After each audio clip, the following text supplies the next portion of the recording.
Bismillahirrahmanirrahim. Assalamu alaikum. Bismillahirrahmanirrahim. Assalamu alaikum. Nous adressons nos salutations à toute la communauté en ce mois béni de Ramadan, un mois de grâce et de plénitude pour tous ceux qui appartiennent à la communauté du prophète Mohammed, paix et salut sur lui.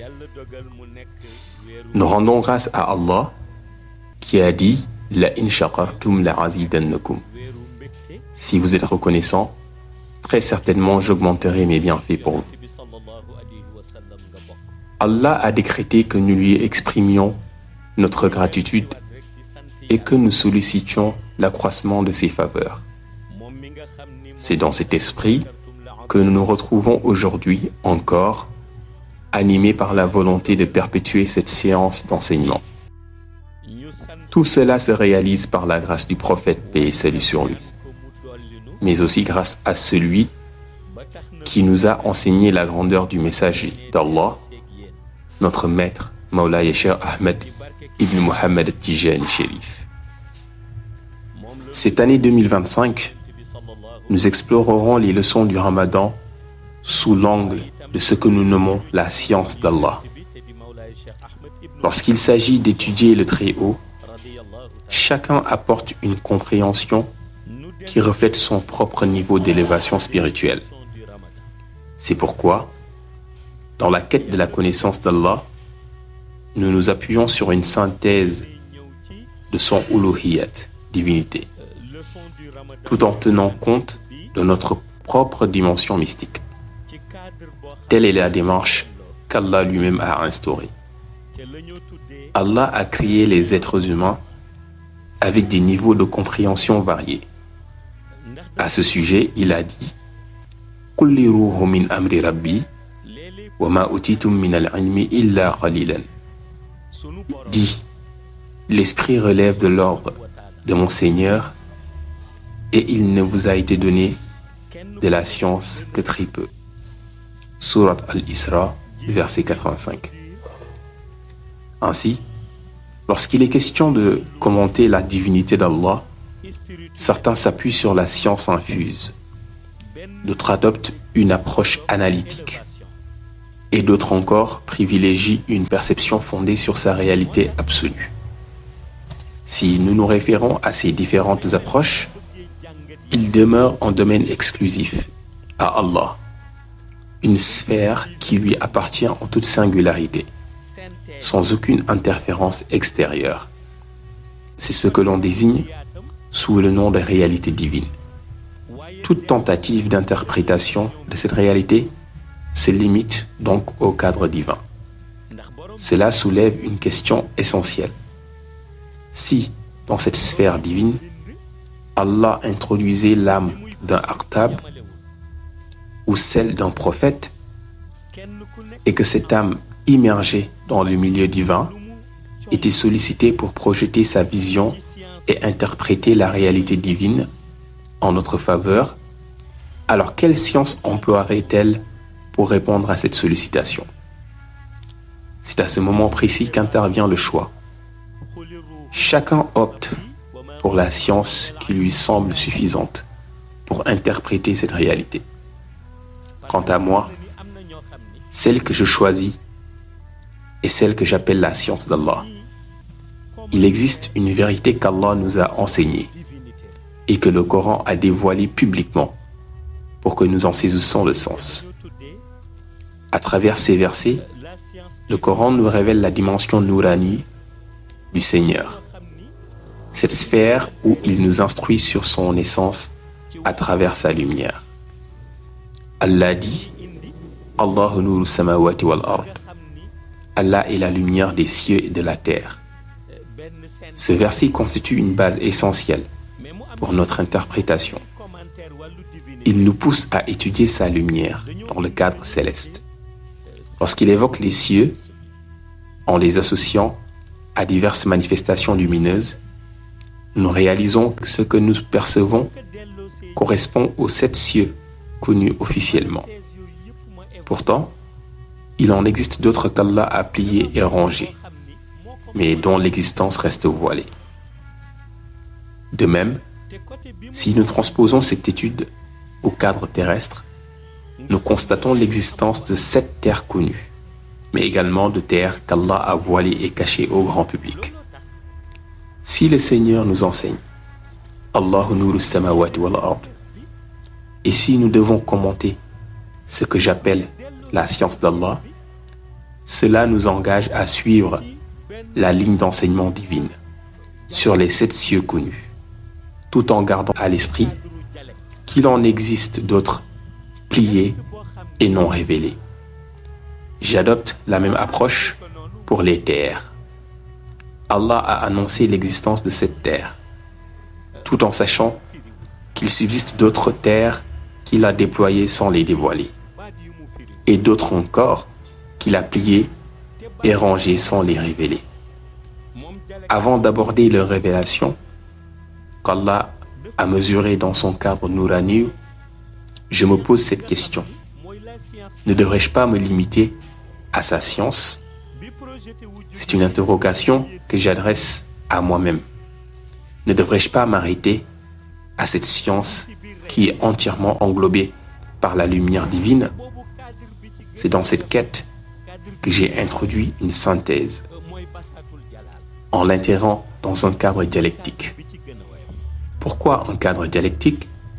Parce que dans les termes révélés, certains mots sont codés et ce dialecte n'a pas encore déchiffré leur signification. Ces termes cryptés ont été extraits de la science d'Allah, qui s'est projetée depuis le milieu divin pour dévoiler sa réalité. Dans cette structuration, l'une des dimensions les plus inférieures correspond à Basatul Jalal, l'extension de la majesté ou la nappe de lumière située au-dessus du 7e ciel. C'est précisément ce cadre que le Coran évoque en ces termes, jusqu'à une distance de 2 portées d'arc, voire plus près encore. Surat An-Najm, verset 9. Ainsi, il devient évident que la vision intérieure est la seule capable d'interpréter cette projection intense qui se dévoile à travers la science d'Allah. Or, cette vision intérieure me renvoie à un concept fondamental, Ismu Zati, qui n'est autre que Allah. Lorsque l'on pénètre l'essence de ce nom, on y découvre une définition tirée du cœur même de sa réalité. Et cette définition nous ramène à une fois de plus au dialecte évoqué précédemment. Un dialecte qui a révélé une vérité qu'il n'a pas encore décryptée. Car celui qui exprimait cette réalité ne parlait pas simplement, mais insinuait. Mais à quoi faisait-il allusion? Ce qu'il exprimait de manière codée, c'est qu'il a déposé le nom Allah, le plaçant dans une sphère distincte, tout en se tournant vers la réalité divine à laquelle il s'adresse en ces termes. Buhuri karashwi munzil ahad, dans l'attente d'une interprétation. Ainsi, après avoir déposé Allah dans un cadre spécifique, il projette sa vision intérieure jusqu'à atteindre la contemplation de la réalité divine, où il prononce au cœur du dialecte ésotérique l'expression Buhuri Tarashfi bimunzil ahad. Cette dynamique l'amène à recourir au terme même qu'emploie le Très-Haut, conformément à ce que j'évoquais précédemment, jusqu'à ce que le Seigneur proclame Allahu nuru samawati wal ard. Allah est la lumière des cieux et de la terre. Pourquoi s'appuie-t-il sur l'expression Buhuri karashfi bimunzil ahad? Dans le cadre de la science infuse, il affirme avoir contemplé une mer. Autrement dit, à travers la science infuse qu'il a employée, il déclare avoir perçu, par le truchement de sa vision intérieure, ce que l'on désigne par mer. Mais dans le cadre de la science mystique, il perçoit à travers sa vision intérieure une mer qui se divise. Dans le cadre de la science spirituelle, il perçoit la lumière émanant de Haqiqatul Munzil. Cependant, dans la science d'Allah, sa vision intérieure s'élève au-delà des manifestations lumineuses pour contempler exclusivement son unicité. C'est pourquoi il introduit la première science, qui est la science infuse, désignant la mer par le terme Buhuri. Ensuite, il expose la seconde science, celle qui visionne la structuration fragmentée, en l'exprimant à travers les termes Qarrashfi. Puis, il évoque celle qui perçoit Al-Haqiqatul Munzil, d'où l'usage du terme Munzil. Enfin, celle qui contemple l'unicité d'Allah, ce qui justifie son choix du terme Ahad. Toutefois, la compréhension de cette gradation demeure ardue en raison des 4 termes employés, chacun renfermant une signification codée, d'abord par mer, ensuite par une mer qui se fragmente, puis par Haqiqatul Munzil, et enfin par l'unicité absolue du Seigneur. Tout ce cadre a pour objectif fondamental de nous définir Allahu. Il signifie que si l'on entreprend l'étude du Seigneur dans sa réalité, il est impératif de se conformer à ce qu'il nous a enseigné, afin d'accéder plus aisément à la compréhension. Prenons un exemple. Lorsqu'Allah déclare « Allahu nuru samawati wal ard », certes, il a désigné des représentants chargés d'illuminer les cieux et la terre. Cependant, cette illumination s'exécute à travers la grandeur du Seigneur, raison pour laquelle les élus désignés sont nommés les khalifas d'Allah. Ainsi, s'ils ont la capacité d'illuminer, c'est uniquement par sa grâce. Et s'ils indiquent une direction, ce n'est que par sa faveur divine. Lorsqu'on considère le milieu divin et que l'âme d'un aqtab contemple, il se produit un phénomène particulier.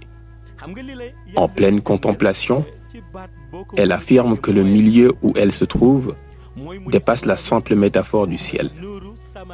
Lorsqu'on l'interroge sur la raison, elle répond « parce que je suis immergé ». De même, elle affirme que le milieu où elle se trouve dépasse également l'indication de la terre.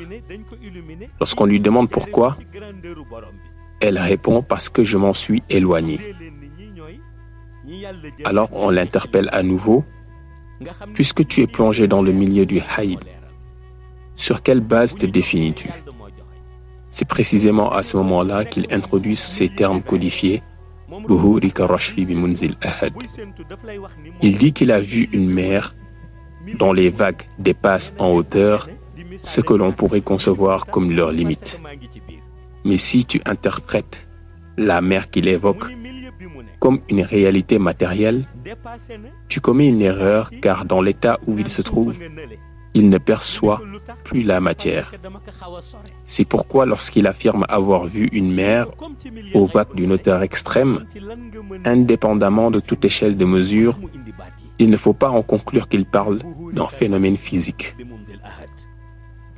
Si ta science réduit cette mer à une entité matérielle, alors sa vision intérieure te dépasse, car il est dans un domaine où la matière n'est plus perceptible. Ainsi, de quelle mer parle-t-il? Il s'agit d'une mer évoquée par métaphore. En réalité, il emploie cette image pour désigner le trône d'Allah, connu sous le nom de Kursi, et exprimer sa grandeur ineffable. C'est pour cette raison qu'il dit avoir été impressionné par cette mer. Mais il ne s'agit pas d'une mer au sens physique du terme. En effet, les vagues qu'il contemple projetées par cette mer sont d'une hauteur telle qu'elles échappent à toute mesure humaine. Dans ce domaine, les instruments et les repères de l'homme deviennent obsolètes, car ce qui existe est une réalité spirituelle, une âme projetée dans la contemplation à travers sa vision intérieure. C'est ainsi qu'il emploie cette mesure sous forme de métaphore, utilisant l'image de la mer pour illustrer sa perception et vous faire comprendre la nature de cette mer et de ses vagues, tout en restant dans la logique d'une interprétation du nom suprême, Allah. On lui dit alors, tu es plongé dans le domaine divin, contemplant la réalité suprême. Comment cette mer est-elle apparue en toi à travers ta vision? Il répond, la manière dont cette mer s'est manifestée à moi à travers ma vision est comparable à la synthèse de Buhuri Karrashfi. Puis il ajoute, cette mer est marquée par une dualité, une séparation en deux parties distinctes. Lorsque l'on observe attentivement, elle se manifeste sous la forme de vagues qui se soulèvent à des hauteurs exceptionnelles. À chaque vague qui s'élève, la suivante s'élève encore plus haut, dans une ascension perpétuelle et croissante. Et c'est ainsi que je perçois qu'au sein de cette immensité, un trait fulgurant transperce les vagues en leur centre, les fendant en deux comme une lance qui, dans sa course, traverse leur essence et institue cette séparation. Il dit, il y a une lance qui émet une lumière d'une intensité exceptionnelle. J'ai vu cette lance déchirer les vagues en deux et, simultanément, fendre la mer en deux. L'une des parties de la mer tend vers la droite, tandis que l'autre s'oriente vers la gauche. La partie à droite prend la forme du khaf, tandis que celle à gauche prend la forme du noun. Puis il ajoute, dans cette configuration du haf et du noun, je perçois au sein même de la lance qui les sépare la manifestation du kaf. Ainsi, dans ma synthèse, au moment où je contemple Buhuri Karrashfi, un verset me traverse. Innama amruhu iza arada shay'an an yaqula lahu kun fayakun. Il poursuit en disant, à cet instant je contemple la grandeur du Seigneur à travers mon étude. Or, au moment précis où j'approfondis cette grandeur, toujours dans la perspective d'étude du nom suprême Ismozati, une réalité m'est apparue, une réalité inhabituelle qui m'était jusqu'alors inconnue. Je l'ai vue tomber dans la mer. Cette réalité, à la fois dans le cadre Nouraniyu, lumineux, dans le cadre Ruhaniyu, spirituel, et dans le cadre même de la vision que je n'avais jamais perçue auparavant, est descendue dans cette mer comme une révélation, s'engouffrant dans l'immensité insondable. Ce qui est tombé dans la mer est inhabituel et ne ressemble à aucune lumière connue. Pourtant, je crois que sa nature profonde est lumineuse. Qui a déjà tenté de résoudre une telle énigme? Quelque chose tombe dans la mer sans jamais m'apparaître sous l'aspect d'une lumière. Et pourtant, sa réalité intrinsèque se révèle être lumineuse. Il en questionne l'origine et on la lui dévoile graduellement, jusqu'à ce qu'une finalité se manifeste dans le réel. C'est alors qu'on lui dit qu'il s'agit d'une émanation issue de Al-Haqiqatul Munzil. Dans son dialecte, il exprime cette révélation par l'expression bimunzil, usant d'une métaphore, faute de référent immédiat auquel rattacher cette réalité inédite. Il déclare alors, « Jamais encore je n'avais contemplé une telle lumière. » Poussé par l'étonnement, j'ai interrogé, « S'agit-il véritablement de lumière ?» Et l'on m'a répondu, « Sa nature est indéniablement lumineuse, bien que tu ne l'aies jamais perçue ainsi. » Pourtant, Jamais je n'ai vu pareille lumière. Dans son interrogation, il reçoit pour réponse: cette lumière provient d'Al-Haqiqatul Munzil. Dès lors, il affirme que je vais surnommer cette réalité par la définition Bimunzil. Le moment où la lumière est tombée dans la mer fut un instant singulier. Cette lumière illumina la mer d'une manière qu'aucun langage ne saurait pleinement décrire. Car les vagues que l'on observait jusque-là, sous leur apparence habituelle d'eau en mouvement, cessèrent de se manifester ainsi. Leur nature même se métamorphosa. Elles ne furent plus de simples vagues, mais devinrent des torrents impétueux, à l'image de ces flots qui se projettent vers les hauteurs, s'élevant jusqu'à ce que la vision intérieure ne puisse plus les saisir. Puis en un mouvement inversé, ils retombèrent vers les profondeurs, revenant s'écraser sur le piédestal où pointait la lance qui avait jadis fendu la mer en deux. C'est ainsi qu'il observa le phénomène dans un cadre où la lumière avait transformé la mer, poussant son regard au-delà des apparences. Il parvint à une perception où l'océan lui-même s'offrait à lui tel un miroir. Son âme, plongée dans le milieu divin, s'y était projetée dans la réalité, oscillant entre ces deux sphères, jusqu'à ce que l'on ait eu l'impression que le milieu divin et la réalité divine s'étaient unifiés en une seule. Ce qui était à l'origine de la fusion de ces deux dimensions, c'est la lumière singulière Bimunzil. C'est ainsi qu'il se retourna vers le Coran avec une nouvelle interprétation du verset Qaba Qawsayni aw Adna. Car à présent, il percevait ce rapprochement instauré par Allah, une proximité insaisissable qui transcendait toute compréhension ordinaire. Il contemplait cette lumière étincelante en son fort intérieur, une lumière qui demeurait captive en elle-même sans que rien ne s'en échappe. Lorsque cette lumière s'embrasa, engendrant des torrents, la vision se précisa. On apercevait distinctement la mer et la lance qu'il avait transpercée telles que décrites précédemment. Les deux parties de la mer, jadis séparées, et dont la nature avait été métamorphosée par la lumière en torrents impétueux, commencèrent alors à se recomposer progressivement. Ce qui avait été morcelé retrouva une cohésion, jusqu'à ce que l'ensemble s'érige en une existence.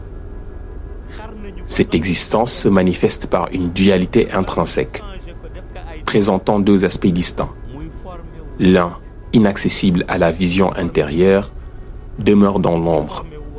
L'autre, où la vision intérieure parvient à s'y étendre, resplendit de lumière. Ainsi, on la décrit comme une lumière dressée, dont la face perceptible à travers la vision intérieure est illuminée, se révélant dans toute sa clarté, tandis que l'autre face, située au-delà du champ de cette perception, prend l'apparence d'une ombre. Cependant, une certitude demeure pour celui qui la contemple. Bien que cette existence suprême semble dotée de deux faces opposées, elle ne forme en réalité qu'une seule et même entité. C'est pourquoi il se tourna une fois de plus vers le Coran, le reprenant avec la même quête. Et puisque son point de référence était Allah, il entreprit de chercher parmi les pages celle qui résonnait le plus avec sa vision intérieure. C'est ainsi qu'il prit conscience que sa perception trouvait un écho particulier dans ces paroles.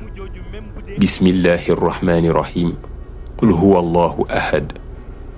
Dès lors, il en déduisit Bimunzil ahad. Car la lumière qu'il perçoit est celle-là, même qui s'est déployée jusqu'à reconstituer l'ensemble de la réalité, à tel point que ce qu'il considérait autrefois comme une simple métaphore s'est transmué, révélant une structure à deux faces. L'une, située en arrière, demeure inaccessible à sa perception. C'est pourquoi il l'a désignée comme le côté sombre, parce que sa vision intérieure ne peut en percer le mystère. Ce qui se trouve derrière reste voilé, protégé par une forme d'ombre. L'autre face, en revanche, n'est constituée que de lumière, et c'est elle qui se dresse devant lui, se révélant pleinement à son regard. Il observe alors que, malgré la distinction apparente des deux faces, il ne perçoit en réalité qu'une seule et unique existence. Puis il déclare: comme j'avais pris Allah comme point de départ, je vais retourner vers le Coran. Ainsi, il réalise qu'Allah l'a propulsé au cœur même du Coran, lui révélant ces paroles. Bismillahirrahmanirrahim. Puis la sourate Al-Ikhlas, à travers l'énoncé Qul huwallahu ahad. Il en tire alors une conclusion saisissante. Et dans un émerveillement profond, il affirme Bimunzil ahad. Mais il ne détient encore aucune information. Pourquoi? Parce que l'espace dans lequel il se trouve est le milieu divin, un domaine où coexistent ses semblables, mais aussi son maître spirituel, dont le rang dépasse de loin le sien. Ainsi, tout ce qu'il perçoit, avant même de pouvoir l'exprimer ou le relater, doit d'abord être confirmé, car il évolue dans un espace qui appartient à autrui. C'est à cet instant que son esprit s'interrogeant alors sur qui pourrait lui interpréter cette manifestation, car la réalité qu'il perçoit en lien avec le Seigneur relève d'une dimension lointaine. Il cherche alors celui qui pourra lui en donner l'interprétation. C'est ainsi qu'un homme surgit, revêtu d'une majesté imposante, dont l'état spirituel atteint un degré suprême. Sa présence est si singulière que celui qui le contemple ne saurait dire s'il émerge du milieu divin ou s'il provient de la réalité divine elle-même. Intrigué, il s'adresse à cet être de grande envergure en l'appelant par un nom qui, dans le dialecte utilisé, évoque une âme. Plus précisément, Ruhul Quddus. Toutefois, cette appellation ne revêt pas ici de la signification habituelle que l'on attribue à Ruhul Quddus. Son usage dans ce contexte est propre à ce dialecte et porte une nuance particulière. C'est alors qu'il interroge sous l'enveloppe de ce Ruhul Quddus sur la question d'où provient cet être. Et l'homme lui répond: je viens de Janibul Kawni. Pourtant, l'espace où se tient le questionneur, dans sa vision intérieure, ne lui révèle aucun monde nommé Janibul Kawni. De même, lorsqu'il scrute au loin, il ne distingue aucun monde correspondant à cette appellation. L'être lui déclara alors: je viens de Janibul Kawni. Il se tenait devant lui, resplendissant, sa barbe éclatante illuminant son visage, son manteau rouge flottant avec prestance et son turban rayonnant d'une lumière si intense qu'il semblait refléter ce qu'il avait entrevu dans sa vision intérieure. Cette lumière, dont il n'avait jamais su déterminer l'origine et qu'il avait nommée Al-Haqiqatul Munzil, semblait se manifester encore devant lui, à travers le turban de cet être majestueux. Saisi par l'instant, il s'adressa à cet homme en ces termes: Je voudrais obtenir une confirmation sur ce que je perçois dans ma vision, afin de comprendre véritablement la vraie nature. L'homme lui répondit alors, « Viens, je vais rassembler pour toi l'ensemble des métaphores et des dialectes en un cadre unique. Si tu le prononces, celui à qui tu fais face te délivrera la confirmation que tu cherches. Cette confirmation, qui n'est autre que l'existence même que tu observes. » Puis il poursuivit en lui demandant, « As-tu le terme Allah avec toi ?» Il répondit « Oui. » Alors l'homme lui dit, « Donne-le-moi. » Il le lui remit et l'homme déclara solennellement, « Allahumma salli ala buhurika rashfi bi munzil ahad. » C'est à cet instant précis qu'il obtint sa confirmation. Elle prit forme au même moment où cet être prononça ces paroles en sa faveur. C'est alors qu'une boule de lumière jaillit et fut projetée contre sa poitrine. C'est à cet instant qu'il prit pleinement conscience qu'il pouvait poursuivre ce qu'il contemplait dans sa vision. Car lorsque cet homme énonça ces termes et que cette lumière pénétra sa poitrine, la mer qu'il percevait jusque-là, avec ses deux faces, s'ouvrit à nouveau, mais cette fois sous une forme transfigurée. Elle se recomposa dans une structure nouvelle, prenant l'aspect de perles dispersées et éparpillées. Il les aperçut sous la forme de perles éparpillées. Lorsqu'on les contemple à travers la vision intérieure, l'entité qui se manifeste avec ses deux faces, l'une sombre et l'autre lumineuse, semble subir une transformation. Elle adopte alors l'apparence de gouttelettes, mais nullement assimilable à des gouttelettes d'eau. Ces gouttes, en tombant, ressemblent plutôt à des perles de diamants scintillantes et pures. Peu à peu, elles se rassemblent jusqu'à former une montagne de perles. À ce stade, ce qui s'était produit au début commence à se répéter. Il observe les perles s'unir progressivement, comme si une force invisible les liait en un tout harmonieux.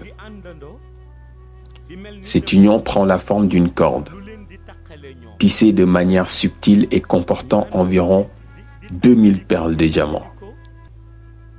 C'est alors qu'un phénomène saisissant se produit.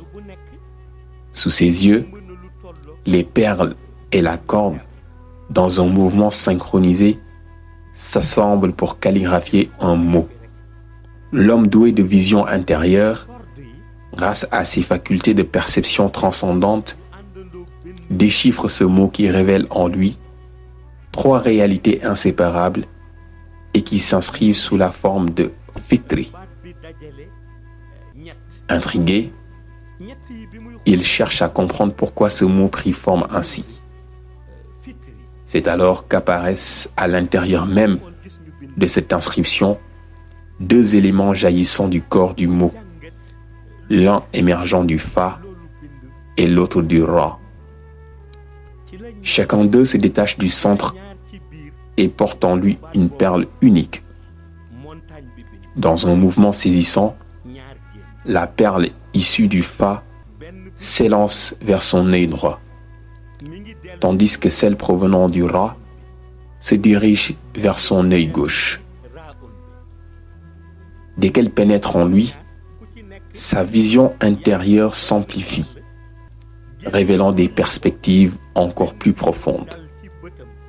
À cet instant précis, il prend conscience que la face qu'il percevait jusque-là comme étant entièrement constituée de lumière, désormais, il est en mesure de la décomposer, d'en discerner les nuances et d'en scruter l'essence. Parallèlement, la face qu'il considérait comme sombre se révèle sous un nouveau jour. il réalise qu'elle n'était pas intrinsèquement sombre, mais qu'une ombre l'avait enveloppée. Une révélation s'impose alors à lui.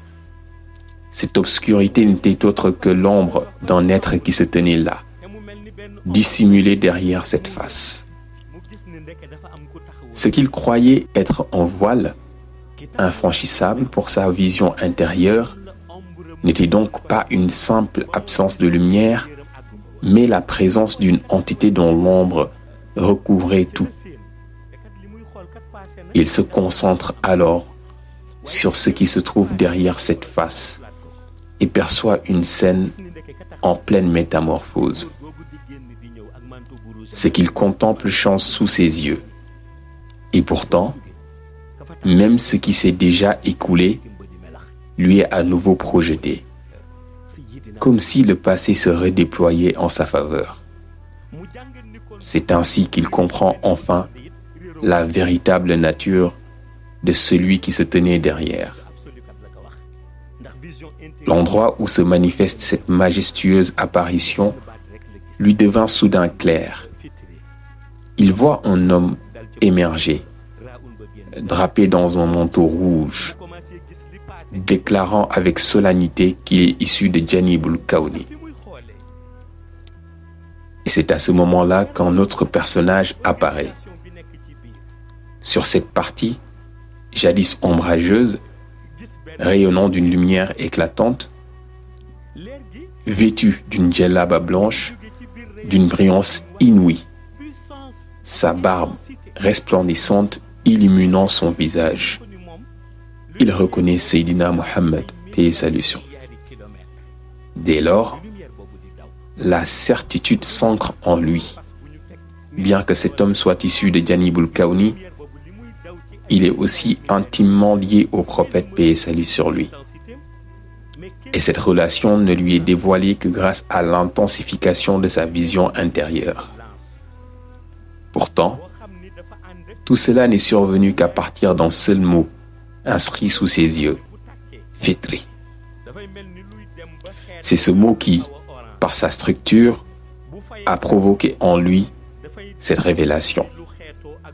Le Fa s'était projeté dans son œil droit, tandis que le Ra avait jailli et pénétré son œil gauche. Ce phénomène extraordinaire lui a non seulement conféré la capacité de voir ce qui était advenu dans le passé, mais aussi celle d'en interpréter la signification profonde. Tandis qu'il contemple les perles et l'organisation subtile qu'elle engendre, une lumière issue de la réalité divine lui apparaît soudainement. Cette lumière ne se contente pas d'apparaître. Elle traverse l'espace avec une intensité extraordinaire et une rapidité fulgurante, parcourant des milliards de kilomètres dans un élan insaisissable. Nul ne saurait saisir pleinement son essence, mesurer sa puissance, ni appréhender sa vélocité. Cette lumière prend la forme d'une lance flamboyante, imprégnée de deux couleurs distinctes. Lorsqu'elle s'illumine pleinement, elle revêt une teinte proche de l'orange incandescent. Lorsqu'elle s'éteint momentanément, avant de se rallumer, elle adopte une blancheur absolue, d'une pureté éclatante. Ainsi, cette lance de lumière se déploie, révélant toute son intensité fulgurante et sa vitesse transcendante. Lorsque cette lance lumineuse se manifeste, elle fond brusquement sur la montagne de perles et la transperce avec une précision implacable. À cet instant, le mot Fitri, inscrit au cœur de cette montagne, devient le point d'impact au niveau de la lettre restante. La lance la perce, le fendant en deux d'un éclat tranchant. Cette division se transmet à la montagne de perles elle-même, qui se divise en deux parties distinctes. L'une se positionne à droite et l'autre à gauche. Il plonge son regard à l'intérieur des deux parties de la montagne scindée et y perçoit celui qu'il avait déjà vu vêtu d'un manteau rouge. Cet être majestueux s'est installé au centre des deux fragments du monticule de perles, dans une posture solennelle. Il l'observe attentivement. Son manteau rouge drape harmonieusement sa silhouette. Ses cheveux, d'une beauté singulière, rehaussent l'aura qui l'entoure. Il est là, assis au milieu des deux moitiés de la montagne de perles, occupant un point central qui semble revêtir une signification profonde. Dans l'intimité de sa vision intérieure, il continue à scruter cette scène avec intensité, usant toujours du terme Ruh al-Quddus, avec sa signification intrinsèque, différente de celle communément admise en arabe. Il l'interpelle. Alors, Ruh al-Quddus prend la parole et dit: n'est-ce pas que dans ta projection tu as vu tout à l'heure la lettre Khaf? Il acquiesce immédiatement. En réponse, Ruh al-Quddus tend sa main droite vers lui et dit: voici Khaf. Puis il poursuit: n'est-ce pas que tu avais vu dans ta projection la lettre Nun? De nouveau, il répond par l'affirmative. Alors Ruh al-Quddus tend cette fois-ci sa main gauche et dit: voici Nun. Enfin, il interroge une dernière fois: n'est-ce pas que tu avais vu dans ta projection la lettre Kaf? Il répondit par l'affirmative. Il l'informe ainsi: le Kaf représente essentiellement mon être. C'est ainsi qu'il comprend enfin la réalité du Kun Fayakun, ce commandement divin par lequel toute chose vient à l'existence. Il réalise dès lors que la garantie de cette puissance créatrice a été confiée par Allah à Ruh al-Quddus. Il prend conscience que la lumière qui a traversé et scindé la montagne de perles n'était pas un simple phénomène. C'était une manifestation de cette réalité profonde, un dévoilement permettant d'accéder à celui qui siège désormais en son centre. C'est alors qu'il s'exclame, avec une certitude absolue: puisque le mot inscrit était Fitri, et que j'ai vu la lumière, alors je proclame Fitri bin Nouri. Mais la scène ne s'arrête pas là, car cet être commence à réunifier les deux parties de la montagne qu'avait divisé la lance lumineuse. Pourtant, chose étonnante, il demeure encore immobile, toujours installé en éventail au centre sans le moindre déplacement. Le visionneur intérieur le voit alors tendre sa main droite vers la montagne située à sa droite, celle désignée par Khaf. Aussitôt, la montagne répond à son appel et se rapproche de lui, attirée comme en métal par un aimant. Le mouvement est naturel, fluide et irréversible. Puis il le voit tendre sa main gauche vers la montagne à sa gauche, associée à Nun. Cette montagne se met en mouvement et s'approche convergent vers sa main gauche. Une révélation éclate alors. Il contemple cet être majestueux dont l'essence est Kaf et le voit absorber les deux montagnes, les unifiant en lui. Ce qui était séparé se fond en lui, ne formant qu'un seul être. Les montagnes, avec leurs perles, constituent désormais cet être. Alors, avec majesté, cet être s'adresse au visionneur intérieur et proclame: ceci est ce que vous appelez Nour, plus précisément Nour il-Mutalsam. Tandis qu'il étudie Nour il-Mutalsam, une révélation le frappe. Bien que cet être ait unifié les montagnes, son essence Kaf continue de se manifester. Cette persistance l'intrigue et il ressent le besoin de sonder ce mystère par la science infuse. Tandis qu'il cherche à saisir cette connaissance, un nouveau spectacle se déploie soudain. Les montagnes émettent des projections intenses de lumière, jaillissant dans le milieu divin. Saisi par cette grandeur, il tombe à genoux devant l'être symbolisé par Qaf et perçoit une séparation entre eux, une distance élargie entre lui et le Ruh al-Quddus, symbolisé par l'être qui incarne le Kaf. Conscient du caractère éphémère de sa belle vision, il l'implore de lui accorder une interprétation avant qu'elle ne disparaisse. Alors, d'une voix puissante et résonnante, l'être majestueux s'adresse à lui et prononce ces paroles.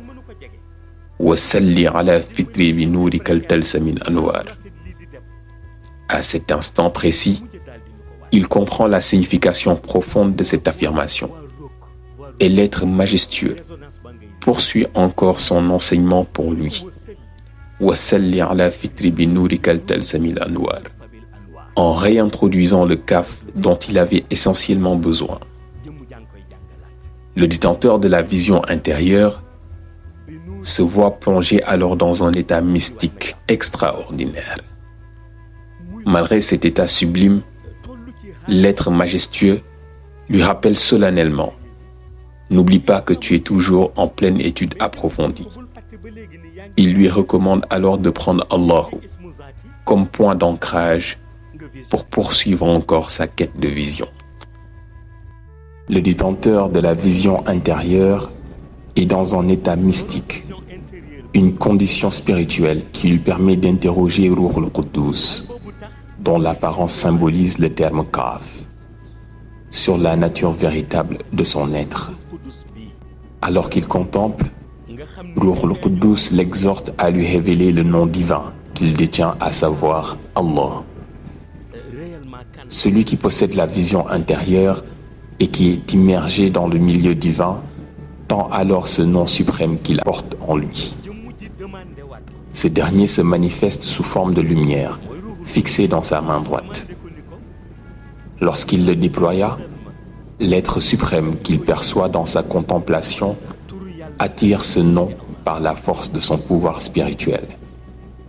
Le nom divin Allah, en réponse à cet appel, s'élance et s'introduit dans l'être en qui les montagnes se sont intégrées dans son être.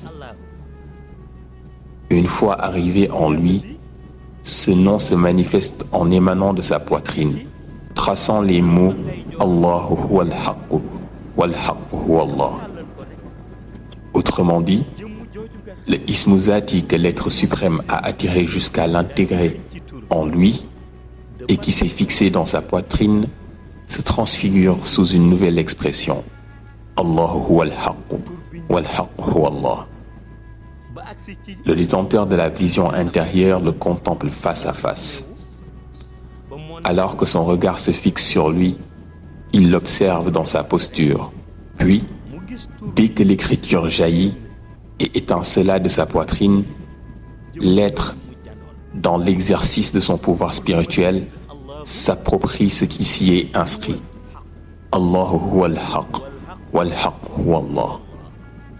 D'un geste empreint de souveraineté, il divise l'expression en son centre avant de la tenir dans ses mains. Le détenteur de la vision intérieure poursuit son observation avec acuité, pénétrant le mystère qui se dévoile sous ses yeux. L'être tend alors une nouvelle fois l'inscription dans sa main et aussitôt, les lettres se métamorphosent, gravant une nouvelle formulation. Nasiril haqq bil haqq. Ainsi, se révèle l'énigme que le détenteur de la vision intérieure s'efforce d'interpréter. L'expression Allahu huwal haqq wal haqq huwa Allah a-t-elle engendré Nasiril haqq bil haqq Ou bien est-ce l'inverse? Ceci s'inscrit dans le cadre de la ma'arifa, car il s'agit d'une question d'ordre profondément ésotérique. Certes, le détenteur de la vision intérieure demeure dans un état mystique, mais Allah lui a octroyé un système qui lui permet de puiser dans les ressources de lumière contenues dans son âme afin d'établir une connexion avec la réalité divine, tout en restant ancré dans le milieu divin. Il établit ainsi cette connexion et perçoit un fuyudat issu de la réalité divine, précisément de l'espace où réside la montagne enveloppée par Ruh al-Quddus dans son être, symbolisée par la lettre Qaf. C'est à partir de ce lieu que le fuyudat se manifeste, immédiatement après que le détenteur de la vision intérieure s'est pleinement immergé dans la réalité divine. Le fuyudat prend ainsi son élan et il en perçoit la vibration, une effusion de lumière transcendante qui voyage pour venir pénétrer son âme. À cet instant, il entend distinctement ce fuyudat prononcer un nom divin qu'il n'avait jamais perçu dans cette réalité avant d'y être introduit. Ce fuyudat, constitué exclusivement de lumière et prenant la forme d'une lance resplendissante, proclame avec majesté Ya Shafir. Lorsqu'il entend ce nom divin d'une puissance saisissante, il s'interroge en lui-même et déclare: moi, j'utilise le nom Allah, et c'est cet être Ruh al-Quddus qui me l'a appris avant d'inscrire sur sa poitrine Allahu huwa al-haq wal-haqqu huwa Allah. Puis, lorsqu'il a tendu à nouveau sa main, j'ai vu une autre écriture apparaître, Nasir al-haq bil-haq. J'ai alors cherché à me connecter afin de saisir son sens dans le domaine de la ma'arifa. Et c'est à ce moment-là qu'un nom m'a été révélé à travers ce fuyudat chantonnant Ya Shafi. Face à cette succession d'événements mystiques, il se questionne alors avec une intensité croissante. Qu'est-ce qui est en train de se produire? À l'instant même où il formule cette interrogation pour tenter d'interpréter la révélation, il perçoit un phénomène d'une profondeur inouïe. L'être qu'il contemplait dans sa vision intérieure commence à se métamorphoser à nouveau, manifestant un nouvel état de sa réalité transcendante. La montagne de perles jadis engendrée par l'être commence à se dissiper progressivement. D'abord, celle située à droite se dissout, puis celle de gauche suit le même processus d'effacement. Ensuite, il observe un autre phénomène. Les écritures telles que Kaf et d'autres symboles amorcent elles aussi une transformation. Chacune se modifie sous ses yeux, révélant une dynamique subtile et insaisissable. Alors qu'il pense que cette métamorphose est achevée, une nouvelle vision le saisit. Il aperçoit à nouveau ce qu'il avait lancé au tout début, à l'instant précis où on lui avait ordonné de tendre sa main pour le projeter. Ce qu'il avait lancé refait surface, et simultanément, tout ce qui se trouvait au centre s'unit pour inscrire un seul mot, éclatant de lumière et de majesté: Allahu. À présent, son regard ne discerne plus aucune forme familière. Il ne perçoit ni présence anthropomorphe, ni jamadat, ni montagne, ni écriture coranique, ni ayat. Tout ce qu'il voyait auparavant s'est estompé.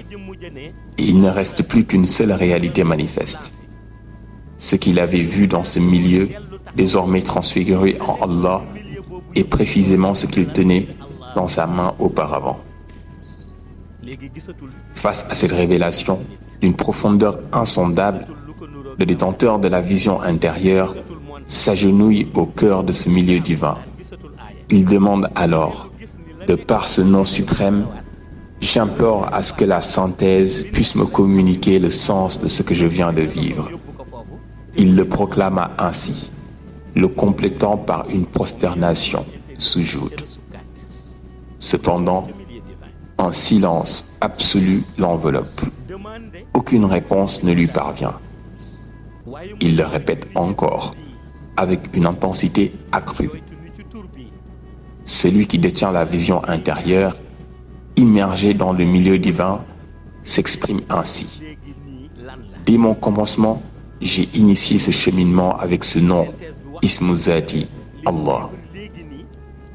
Je l'ai porté jusqu'ici, traversant chaque étape, témoignant de toutes les transformations et des métaphores qui m'ont été dévoilées.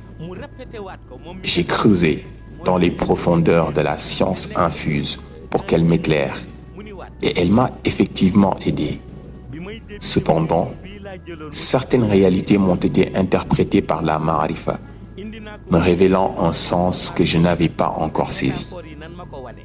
Tout ce que je contemplais et décrivais auparavant, les mers mystiques, les mots coraniques, les lettres symboliques, les postures de cet être, les noms que j'entendais pour la première fois, Janibul Kaouni, ainsi que celui de Sayyidina Muhammad, paix et salut sur lui, et sa posture, tout cela s'est manifesté devant moi dans un langage de signes et de révélations. Et pourtant, malgré l'immensité de ces visions et la diversité de ces manifestations, une seule réalité demeure. Un unique terme se dresse devant moi avec éclat et majesté. Allah. Il se prosterne une fois de plus, implorant qu'on lui révèle l'interprétation de ce qu'il vient de vivre. C'est alors qu'une voix rauque résonne en lui adressant ces paroles profondes. Al-halqu kulluhum mazahirullah. Il comprend ainsi instantanément ce qu'il voit. En prenant le nom Allah pour méditer sur le Seigneur, il réalise que toutes ces manifestations qu'il percevait étaient en réalité une manifestation de Dieu, de par la contemplation du Khalifatullah qu'il observait. C'est à ce moment précis qu'il se dit que sa vision intérieure est désormais achevée. Il pense pouvoir se concentrer sur un autre aspect, mais la voix résonne de nouveau à l'intérieur du mystère. Car le mystère n'est qu'une présence manifeste de l'entité Allah. Il perçoit cette voix qui prend source à la fois à l'intérieur du alif, du lam et du ha. Cependant, il ne parvient pas à identifier précisément celui qui parle. Il n'entend que la voix, sans forme ni contour. La voix lui adresse alors ces paroles. Si l'on te décrypte le terme Al-Halqu kulluhum mazahirullah, nous t'amènerons à vivre ce que tu as réellement expérimenté. Qu'est-ce que j'avais réellement vécu, réplique-t-il. La voix répond encore avec une clarté infinie. Tu as expérimenté la réalité Nasir al-Haq bil-Haq shifayatullah. Allahu Akbar. Écoute bien ce qu'on lui a révélé. Tu as vécu la réalité Nasir al-Haq bil-Haq shifayatullah. À travers ceci, c'est la finalité du nom Allah qui lui a été dévoilée dans toute sa splendeur.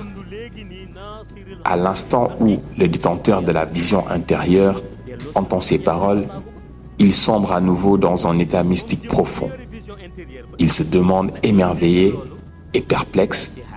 Tout ce que j'ai vécu en contemplant ces mystères m'a fait parvenir à ce stade. Il faudrait alors que je continue mon cheminement dans cette voie de contemplation.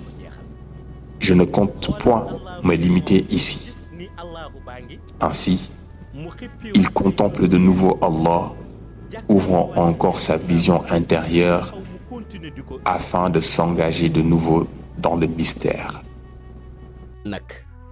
Alors qu'il continuait à contempler le nom divin Allah devant lui, guidé par des voix mystérieuses et diffuses, Une de ces voix retentit en lui, lui ordonnant de réciter un nombre de fois spécifique.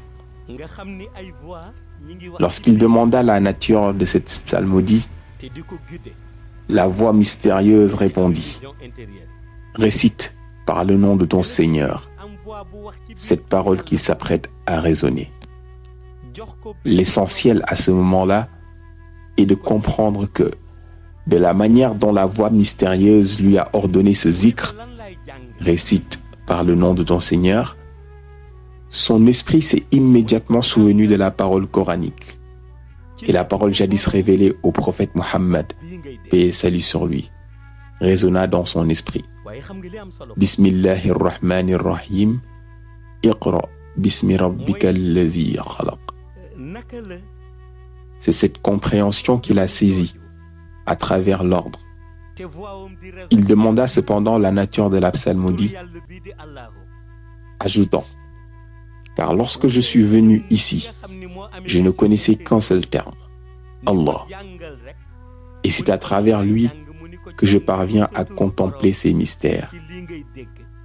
Et depuis que j'ai séjourné dans ce lieu merveilleux, je n'ai entendu qu'un seul nom divin, celui qui a résonné avec les fuyudat de lumière, distillant le son Ya Shafi. Donc, entre ces deux noms, lequel dois-je psalmodier? L'être siégeant à l'intérieur du nom Allah l'informa que, pour y parvenir, il allait le connecter à l'univers angélique, dans un espace où des anges particuliers sont autorisés à réciter cette psalmodie afin qu'ils se joignent à leur zikr. Le détenteur de la vision réplique « Je reste donc à l'écoute. » À ce moment précis, il aperçoit l'être dont la voix résonnait à l'intérieur du nom faire sortir une boule de lumière au niveau du alif de Allah. Cette boule prit un itinéraire ascendant jusqu'à atteindre des sommets inaccessibles à sa vision intérieure. Et soudain, elle éclata tel un coup de foudre se dispersant. Certains fuyudat prirent les voies descendantes pour venir se fondre dans la réalité divine au sein du nom Allah, tandis que d'autres se disséminèrent dans le milieu divin où ils évoluaient. Des rayonnements lumineux provenant de la boule prirent alors leur élan pour générer un espace intermédiaire dans l'univers angélique Alamul Malakut. Connecté à cet espace, le détenteur de la vision intérieure entendit alors les créatures du Alamul Malakut. Il observa la manière dont ces anges étaient rapprochés et méticuleusement alignés, leurs ailes s'effleurant de part et d'autre dans une splendide posture assise. Il remarque que, dans leur nature particulière, ces anges étaient détenteurs d'une double ouverture buccale, une bouche avec une langue sur la face avant de leur tête et une autre similaire sur l'autre face. Certains parmi eux avaient 1000 têtes, d'autres 100, et ceux qui en avaient le moins ne disposaient pas de moins de 50 têtes. Leurs ailes sont structurées en nombre de 50 000, 1000, et ceux qui en ont le moins en possèdent au moins 100. Ce qui l'intrigue dans sa vision est la manière harmonieuse dont ils sont solidement soudés et entrelacés dans leur assise, tels des touffes de feuilles insérables d'un arbre mystérieux. Il les perçoit avec une clarté manifeste et détecte alors le son de leur voix résonnant en chœur avec une tonalité remarquable. Ya Latif, Ya Latif, Ya Latif, Ya Latif. Il prêta encore son oreille à ce zikr merveilleux. Ya Latif, Ya Latif, Ya Latif, Ya Latif. Un instant encore, il prête l'oreille pour écouter. Ya Latif, Ya Latif, Ya Latif, et témoigne de son émerveillement. L'être siégeant à l'intérieur de l'Ismu Zati l'interpelle alors. N'as-tu pas maintenant entendu et découvert le nom? Procède à la psalmodie avec le nombre usité qu'on t'a octroyé. Il lui demande quel nombre usité, car il lui a juste mentionné le nombre usité sans le chiffre en question. En répondant à son interpellation, une boule de lumière émergea et sortit de la lettre Haoun de Allah, dessinant une écriture particulière, Bilutfi. Le long de cette graphie, il voit chacune de ces lettres refléter un chiffre au-dessus, à l'exception d'une seule. Sur le bas, il perçoit le chiffre 9. Sur le Fa'un, le chiffre 1. Et sur le Lam, il y aperçoit le nombre 2.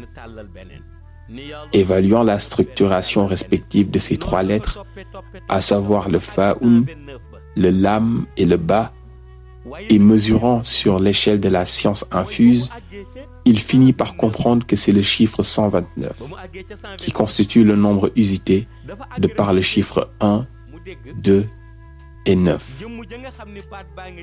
Cherchant alors comment il allait le dénombrer, l'être majestueux de l'Ismu Zati, avec sa voix perçante, lui recommande de le dénombrer en utilisant ses doigts. Le détenteur de la vision intérieure tourne alors ses doigts, les pliant l'un après l'autre au bout de chaque récitation. Ya Latif, Ya Latif, Ya Latif, jusqu'à l'achèvement du nombre usité.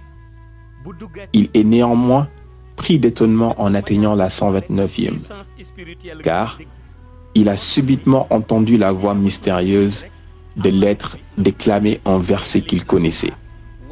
Innama amruhu iza arada shay'an an yakula lahu kun fayakun. Sourate 36, verset 82.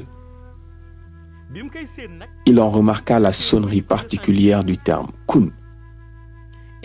À ce moment précis, le détenteur de la vision a senti qu'une lumière spéciale est venue s'intégrer en lui, boostant ses forces et sa puissance mystico-spirituelle jusqu'à lui permettre de sonder, pour une première fois, le contenu de la lettre Alif, celui du Lam, de même que le Haoun. Sa vision, bien que spirituelle, était si intense qu'il pouvait même sentir l'essence de ces différentes entités, comparable à un homme visionnant une lampe jusqu'à sentir la chaleur incandescente de cette dernière se projeter sur son œil, provoquant des larmes. Au cœur de cette sensation intense de chaleur, le détenteur de la vision intérieure se voit préoccupé par les risques probables de cette amplification lumineuse de faire fondre son être. Plongé dans cette réflexion, la voix de l'être résonne encore. Pour la première fois, il parvient alors à définir les contours de son visage et à reconnaître cet être désigné comme Ruhul Qudus.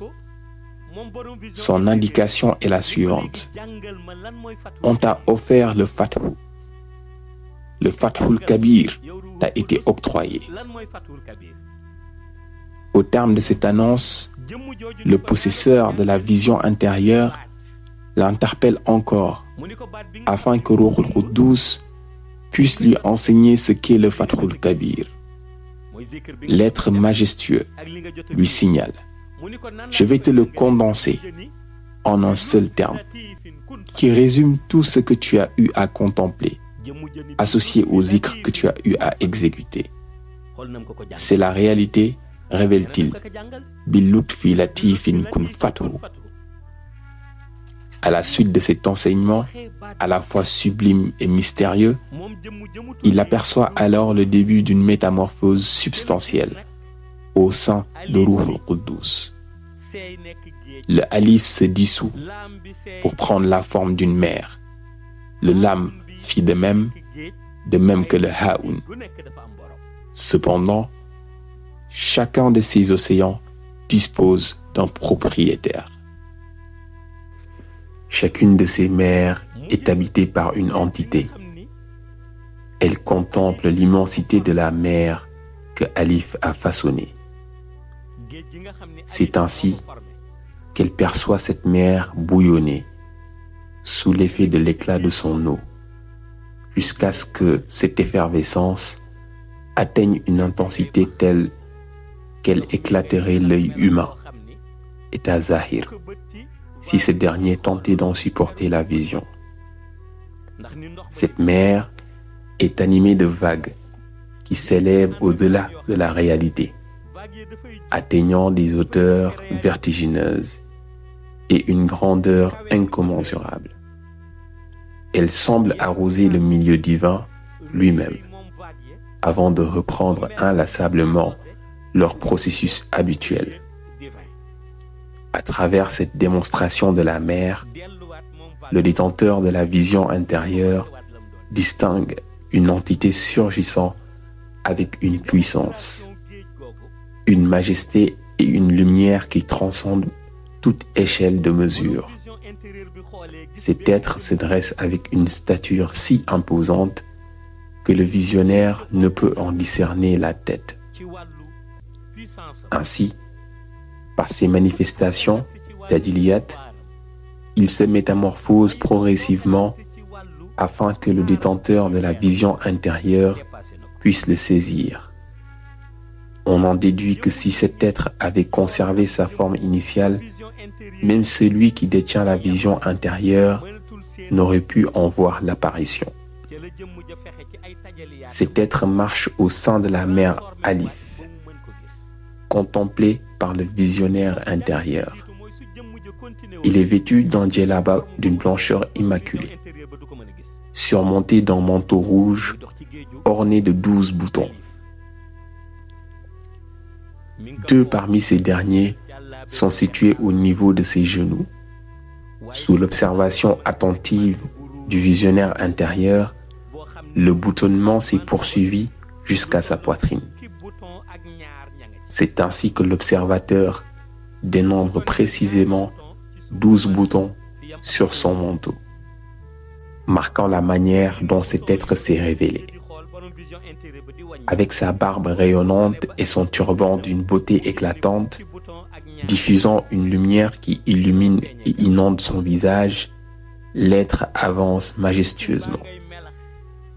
Le détenteur de la vision intérieure continue à le contempler tandis qu'il marche dans la mer de Alif, foulant les vagues de ses pieds et leur permettant de suivre leur rythme perpétuel de soulèvement et d'abaissement. Son avancée semble se diriger vers le milieu divin. L'être poursuit son ascension jusqu'à se rapprocher du milieu divin, là où se tient le détenteur de la vision intérieure. Parvenu à sa proximité, il lui adresse la parole et lui dit : « Sais-tu qui je suis ? » Le détenteur de la vision intérieure lui répond : « Tu es cet être majestueux que, selon ma compréhension, j'ai toujours appelé Ruh al-Quddus. » L'être lui pose alors une seconde question : « Connais-tu mon nom ? »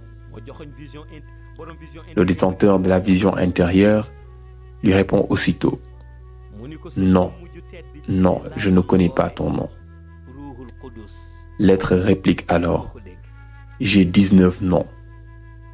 Mais parmi ces 19, prends celui sous lequel je suis connu de tous. Je te révélerai les 18 autres. Mais retiens d'abord celui qui est universellement reconnu. » Le détenteur de la vision intérieure lui demande : « De quel nom s'agit-il » L'être répond avec solennité : « Cheikh Ahmad At-Tijani Sherif. » Puis il tend sa main et lui fait savoir : « Quiconque s'abreuve dans la mer de Alif afin de connaître le Seigneur Allah, ce même nom Ismuzati que tu as apporté devra nécessairement passer par moi. Tout ce qui se trouve dans la mer de Alif et qui est attribué à un gnostique Arif procède de moi. Le détenteur de la vision intérieure s'empresse alors de lui demander « De qui s'agit-il » L'être, avec une majesté inébranlable, répond « Moi, Cheikh Ahmed Tijani Chérif ». Le détenteur de la vision intérieure, profondément touché, s'exclame alors « Puisque tu m'as octroyé une immense ouverture spirituelle, Fathou, à travers le zikr que j'ai psalmodié, à savoir Ya Latif, et puisque ton nom sublime que tu viens de me révéler précède encore les 18 autres que tu veux me faire connaître, accorde-moi d'abord le temps de louer ce nom avant que vous ne poursuiviez. » L'être se dresse alors dans la mer de Alif, l'écoutant avec une attention absolue. Le détenteur de la vision intérieure élève alors sa voix en un chant de louange. Alhamdulillah Mawlayi al-Arashil, Al-Shaykh al-Kursi al-Ahmadinillah, Al-Tijani al-Bast, Al-Sharif al-Kunuz. Ce que voulait exprimer le détenteur de la vision intérieure, c'était son entendement propre, une structuration spirituelle qui lui permettait d'introduire les termes Arash, Kursi, Bast, Allah et Kunuz. Car bien qu'il ait reçu un nom, Cheikh Ahmed Tijani Chérif, et en soit conscient, il savait qu'une assimilation directe de ce nom, dans toute sa profondeur, n'était pas immédiate ni évidente. C'est pourquoi dans son éloge, il a ordonné les appellations de manière spécifique. Mawlaya Cheikh Ahmed Tijani et enfin Chérif. En effet, cet être majestueux qui marchait dans la mer d'Alif incarnait une réalité transcendante. Dès lors, le détenteur de la vision intérieure lui demanda d'en recevoir la synthèse ultime. C'est ainsi que l'être le fit pénétrer encore plus profondément, par le biais de sa vision intérieure, dans les sphères du domaine divin, où il lui insuffla les 18 noms divins restants. Le détenteur de la vision intérieure les reçut tous et les ajouta au premier nom révélé, Cheikh Ahmed Tijani Chérif, complétant ainsi l'ensemble des 19 noms. Alors, dans un élan de soumission et de gratitude, le détenteur de la vision intérieure s'adressa à l'être et déclara « Par ta volonté, je ferai tout ce qui est en mon pouvoir pour exalter et louer chacun de ces 18 noms avec la considération qui leur est due. » C'est alors que l'être suprême lui répondit « Puisque le nom Ismuzati est une mère, et que chaque mère possède un propriétaire. Attends, je vais toucher ton visage afin de fortifier ta vision intérieure, afin que tu puisses voir celui qui se trouve dans le lame et qui s'apprête à venir. » De là, se manifesta une réalité que les élus connaissent bien. Une réalité si intense que lorsqu'elle survient, elle subjugue l'être comme une forme d'hypnose divine. C'est le même effet que produit la contemplation d'un agencement lumineux dont l'organisation parfaite fascine à tel point que l'être observé finit par captiver totalement l'observateur. C'est précisément ce qui arriva au détenteur de la vision intérieure face à Mawlaya Cheikh Ahmed Tijani Chérif. Il l'observait avec une telle intensité qu'il en vint progressivement à oublier que Alif, le Lam et Ha étaient chacun une mère distincte, possédant chacune un propriétaire. Son esprit était entièrement absorbé par la mer de Alif et par l'immensité de l'ouverture qui lui était accordée. À cet instant précis, il ne pouvait exprimer que ce qu'il ressentait profondément. et ce qui lui était inspiré sur le moment. Car lorsque l'âme atteint certains états spirituels, elle ne peut prononcer que ce qui lui est dicté. C'est dans cette dynamique que, lorsqu'il déclama Alhamdulillah Mawlayi al-Arashil, Al-Shaykh al-Kursi al-Ahmadinillah, At-Tijani al-Bast, Al-Sharif al-Kunuz, il affirma que ces paroles lui avaient été inspirées. Lorsqu'on lui demanda pourquoi, il répondit simplement parce que lorsqu'on atteint certains états, on ne peut dire que ce qui nous a été ordonné de dire. Cependant, afin de ne pas se focaliser exclusivement sur cet aspect au point d'oublier que les mers sont en perpétuel mouvement et que chacune d'elles possède un propriétaire, l'être posa sa main sur le visage du détenteur de la vision intérieure. Par ces gestes, il lui indiqua de détourner son regard vers le propriétaire de la mer du Lam et lui ordonna d'entreprendre une étude approfondie de celui qui réside en son sein. Interpellé, le détenteur de la vision intérieure demanda « Comment puis-je mener cette étude ?» L'être lui répondit « Si je te laisse uniquement avec ta vision intérieure, tu ne serais pas en mesure d'étudier celui qui se trouve dans la mer du Lam.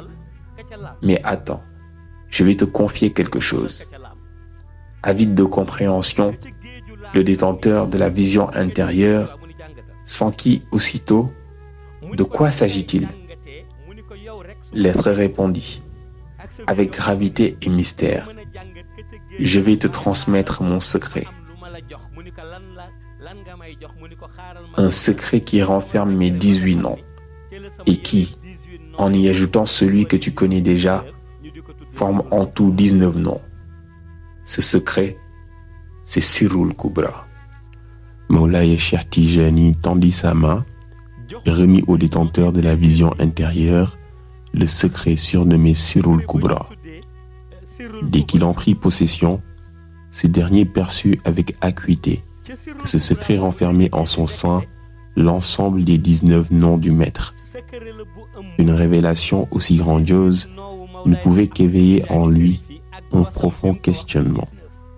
Quel usage devrait-il faire de ce trésor d'une portée incommensurable? Mawlaye Cheikh, dans sa sagesse infinie, lui indiqua alors de psalmodier chacun de ces noms une seule fois. Obéissant à cette injonction sacrée, il entama la récitation et, aussitôt, ses perceptions furent transcendées. Devant ses yeux s'ouvrit une mer éthérée, correspondant à la lettre Lam, dont la limpidité absolue révélait jusqu'aux profondeurs insoupçonnées de son essence. Cette mer, d'une clarté si pure qu'aucun voile ne pouvait en altérer la transparence, s'offrait à lui telle une vaste étendue de connaissances divines. Alors qu'il contemplait cette immensité céleste, son regard fut soudain captivé par la présence d'écritures insaisissables pour l'œil profane. Il comprit alors que l'objectif n'était pas seulement de s'attarder sur le mouvement des vagues lumineuses, mais bien d'accéder au mystère contenu dans les inscriptions sacrées nichées au cœur de cette mer spirituelle. Cette prise de conscience marqua l'instant où il mesura toute la profondeur du Sirul Kubra, qui s'était révélé être la clé lui ayant permis d'accéder à cette vision transcendante. Plongeant plus profondément dans sa contemplation, il distingua enfin les lettres divines qui s'inscrivaient dans la mer du Lam. Bismillahirrahmanirrahim. Allahumma salli wa sallim ala ayni rahmati rabbaniyati wal yaqutati al mutahaqiqati haitati bi markazi al fuhumi wal maani wa nuri al akwani al mutakawwinati al azmi sahibi al haqqi rabbani البرق الأصاء بمزون الأرباح المالئة لكل متعارض من البهور والأواني ونورك اللامع الذي ملأت به كونك حائطة بأمكنة المكان اللهم صل وسلم على عين الحق التي تتجلى منها أرس الحقائق أين المعارف الأحوم صراطك طام الأصخم اللهم صل وسلم على تلحة الحق بالحق كنز الأعظم إفادتك منك إليك إهتة نور المتلسم صلى الله عليه وعلى آله صلاة تعرفنا بها إياه. À peine eut-il prononcé ces mots à distance qu'il aperçut un ange, déjà installé dans son environnement immédiat, qui reprend la récitation de ce refrain céleste dans une mélodie agréablement fantastique. اللهم صل وسلم على عين الرحمة الربانية والياقوتة المتحققة الهائتة بمركز الفهوم والمعاني ونور الأكوان المتكونة الأضمي صاحب الحق رباني البرق الأسطاء بمزون الأرباح المالعة لكل متعارض من البهور والأواني ونورك اللامع الذي ملقت به كونك الهائتة بأمكنة المكان اللهم صل وسلم على عين الحق التي تتجلى منها أرس الحقائق عين المعرف الأقوم قراءتك طام الأطم اللهم صل وسلم على تلأة الحق بالحق كنز الأعظم إفادتك منك إليك عاتة نور المتلسم صلى الله عليه وعلى آله صلاة تعرفنا بها إياه.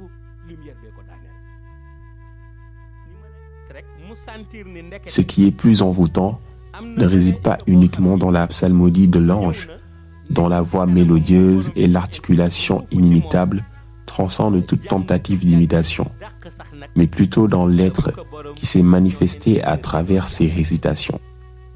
Cet être, d'une majesté inégalée, vêtu d'une djellaba blanche éclatante, resplendit d'une lumière si intense qu'aucun regard humain n'en a jamais contemplé de semblable. Son vêtement, tissé non pas de fils ordinaires, mais de rayons lumineux, défie toute perception matérielle. Aucun fil n'est visible, car chaque couture est remplacée par une pure émanation de lumière. Sa prestance est saisissante. La coupe nette de son djellaba épouse parfaitement ses épaules, sans qu'aucune irrégularité ne trouble l'harmonie de sa silhouette. Sa longueur, savamment ajustée, s'étend gracieusement le long de son corps et s'arrête juste avant ses talons. Sans jamais effleurer la mer, chacun de ses pas libère des éclats lumineux, dont l'intensité engendre des vagues mystiques au sein de la mer de l'âme. Contempler sa stature suffit pour saisir l'incomparable sainteté qui l'habite. Ses yeux, semblables aux faisceaux lumineux de projecteurs célestes, éblouissent ceux qui les croisent. Sa barbe irradie, tandis que l'aspect le plus fascinant de sa chevelure réside dans sa configuration surnaturelle. Chaque mèche est suspendue dans un équilibre mystérieux, maintenue en l'air par un vide comblé de lumière.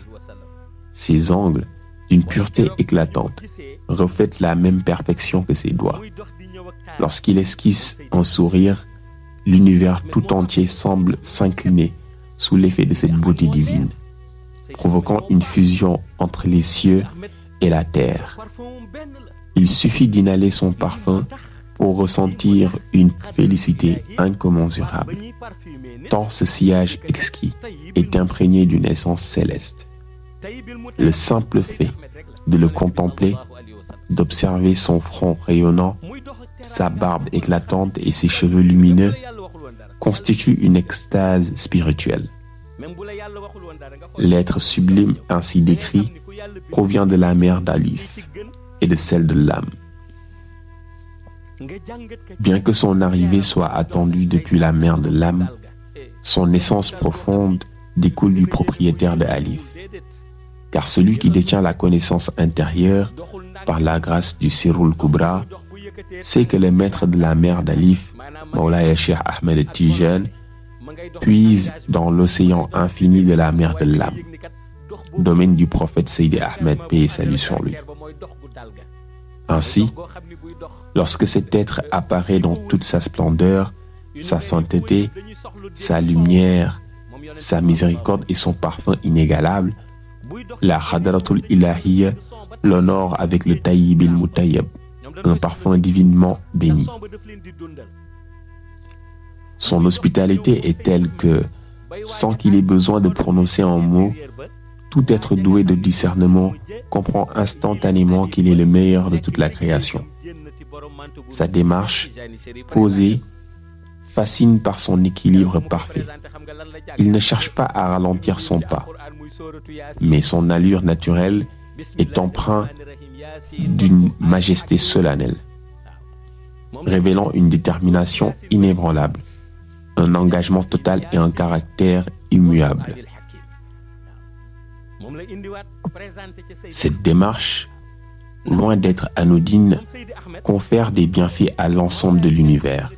Lorsque ces pas résonnent sur la mer de l'âme, leur écho vivifie et insuffle une force nouvelle à tout ce qui existe aux alentours. Lorsqu'il se dirige vers le détenteur de la vision intérieure, celui qui détient Alif l'intercepte pour le présenter en usant de la sourate Yasin. Bismillahirrahmanirrahim, Yasin wal Qur'anil Hakim. Par cette récitation, Mawlaya Cheikh Ahmed Tijani Chérif introduit celui qui dévoile, affirmant ainsi que ce qu'il apporte comme provision mystique est niché dans une autre mer, une mer que l'on aperçoit au loin, engorgeant la réalité Haoun qui s'apprête à se dévoiler. Le prophète Mohammed, paix et salut sur lui, plongea sa main dans l'immensité de la mer qu'il dirigeait, la mer du Lam, révélant aussitôt la mer née de l'explosion du Haoun, d'Ismudati, l'essence divine. Sous son indication, les vagues de cette mer s'élevèrent, avançant avec majesté, non pas sous la forme d'une étendue aqueuse, mais plutôt comme des vagues de lumière dépourvues de toute considération matérielle. Ces vagues lumineuses, semblables à une natte qui se plie et se déplie, évoquaient avec précision le mouvement délicat d'une étoffe de wazifa, tissu étalé lors des séances de zikr, que l'on replie avec soin. Autrement dit, ce que l'on perçoit comme l'eau de cette mer n'est en réalité qu'un déploiement de lumière pure, qui en se repliant et se dépliant, intensifie son éclat à chaque mouvement. Tandis que la mer progressait, s'approchant du prophète Seydi Ahmed, paix et salut sur lui, celui-ci déclara avec solennité: « Ceci est mon don. » À l'instant même de cette proclamation, une sphère de lumière jaillit de cette mer et explosa avec une intensité incommensurable. Si ce n'était le secret de la grande ouverture que Mawlaya Cheikh Ahmed Tijani avait scellé dans le Sirul Kubra, les noms auraient échappé à toute compréhension. Mais dès lors, un décompte commença. Et le prophète Mohammed, paix et salut sur lui, nous révéla: « J'ai 201 noms, et chacun constitue mon nom. » Il poursuivit: « Vous m'avez entendu tout à l'heure lorsque Cheikh Tijani m'a appelé Yasin. Sachez que je suis aussi Ahmed, Mohammed, Taha, Halilur Rahman, et ainsi de suite, jusqu'aux 201 noms. » Lorsque Seydi Ahmed prononça ces paroles, une lumière jaillit de sa bouche à chaque mot, si bien que l'écouter était une expérience ineffable. C'était comme savourer d'une manière perpétuelle la quintessence du délice, le plus exquis de tous les plaisirs qu'un être puisse goûter.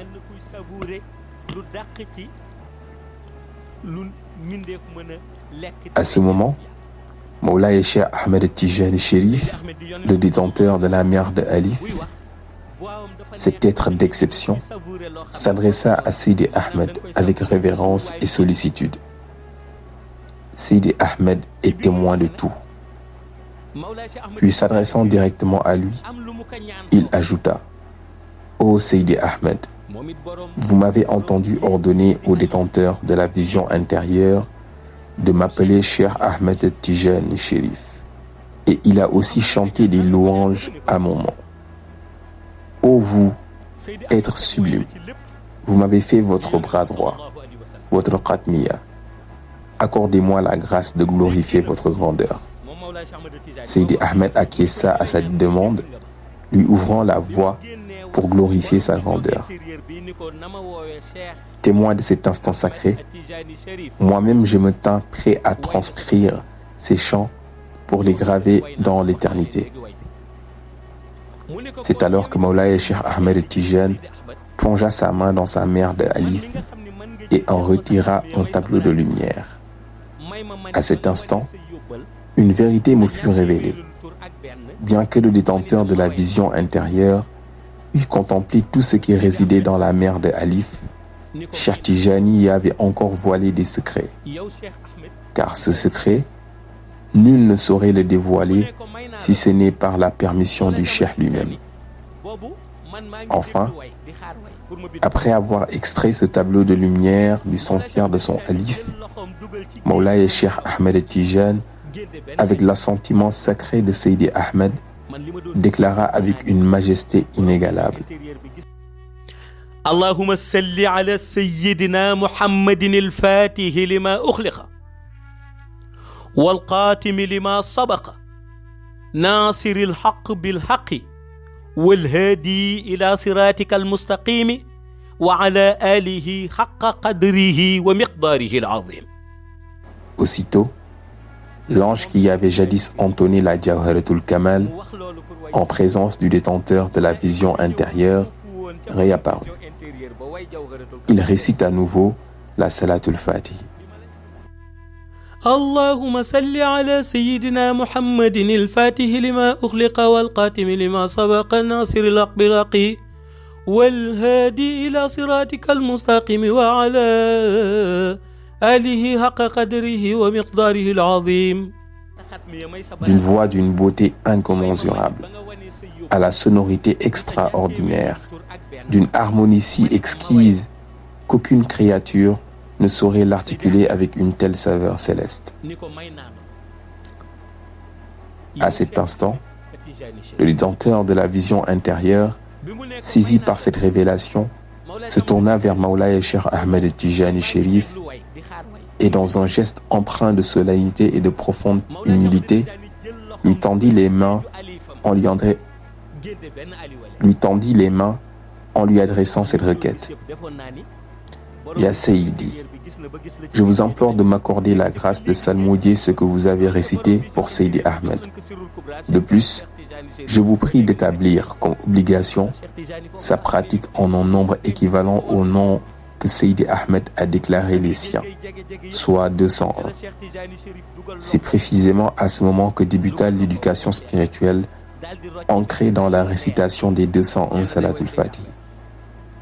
Ainsi, lorsque l'on t'enjoint de réciter ces 201 Salatul Fatih dans le cadre de ton éducation spirituelle et que tu considères par méconnaissance que 10 000 invocations seraient supérieures à ce nombre, c'est que tu ignores la source sacrée où ces chiffres furent scellés. Ces 201 Salatul Fatih, prescrits dans la Dahiratul Iman, que ce soit avant ou après l'initiation au Werd, ne sont pas de simples formules rituelles.